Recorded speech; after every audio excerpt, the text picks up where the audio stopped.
The world is at an inflection point. We are going to be inviting in those who argue that democracy doesn't work, that restrictions on the press are necessary, and that intolerance and tribalism and organizing ourselves along ethnic lines are the answer to today's challenges. And extreme nationalism and xenophobia and the politics of us versus them, isolationism or nationalism, where they can suggest rolling back the rights of others. Openness to immigrants and refugees, that's fundamental to who we are. I am convinced that the future does not belong to strong men. Blah, blah, blah, blah, blah. That was, of course, former President Obama. You heard him talk for years. He was in Canada today in Montreal, where he delivered a dark speech obliquely attacking the president who replaced him and warning about the rise of something called a politics of fear, whatever that is. Mark Steyn is a columnist, best-selling author, and a Canadian. Best of all, he joins us now. So, Mark, here you have a president who invited Al Sharpton to the White House as a domestic policy advisor more than 80 times, lecturing us about ethnic politics and tribalism. Like, self-awareness somehow doesn't exist for this guy? No, he always does this bloodless Mr. Spock routine that everyone else is motivated by emotions and opinions, and he is the only one who uses reason and logic. And he does this whole kind of dispassionate thing. Apparently there's a big market for it in Montreal.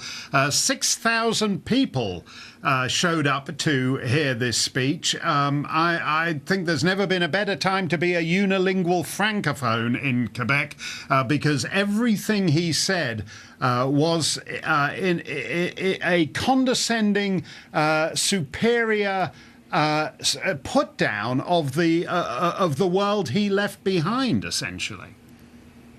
Well, that's really the question. Does he understand the world he left behind? He hates Donald Trump. Donald Trump got elected because of Barack Obama. I wonder if he knows that.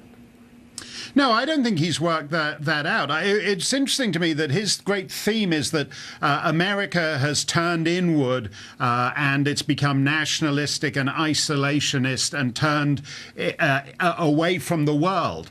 That's what I heard all around the planet during the 8 years of the Obama regime. It didn't matter whether you were in Eastern Europe, where they missed Bush, in the Middle East, where they missed Bush, in India, where they missed Bush, in Singapore, where they missed Bush, in Australia, where they missed Bush. Whatever you feel about George W. Bush, he had relationships with world leaders. He didn't get on with Jean Chrétien in Canada. He got on fabulously with Tony Blair in London and John Howard in Australia. Obama got on with nobody, not the Gulf monarchies, the Saudi king, not Eastern European prime ministers, not British prime ministers. During those 8 years, Obama, in effect, turned away from the world, and the world largely went to hell on his watch. It's just the internal contradictions in the speech were so overwhelming. He says, look, tribalism and nationalism are dangerous, but we need a lot more immigrants and refugees. If you wanted to create nationalism, it seems to me you would do what Obama did for 8 years.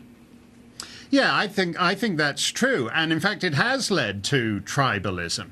And that's a very good way of putting it. And in fact, the Democrat Party, what is identity politics, which was the strategy that cost Hillary Clinton the election? That's tribal politics. You vote, you don't vote as a citizen. One of the great things, since he's in Canada, one of the great things that binds the English-speaking world is that common law does not place great emphasis on group rights. It's about the individual equal before the law. The Democrats come along and say, no, what matters is whether you're Muslim, or what matters is whether you're transgender. They lost the election because they tribalized the electorate. I think that's exactly right. And it's a cul-de-sac with a really ugly ending. Right. Mark Steyn, it is always an honor to have you on the show. Thank you for coming. Thanks a lot, Tucker. And you didn't miss anything in Montreal, I can tell you that. I didn't think I did, but thanks. We'll have 40 years of Obama speeches to look.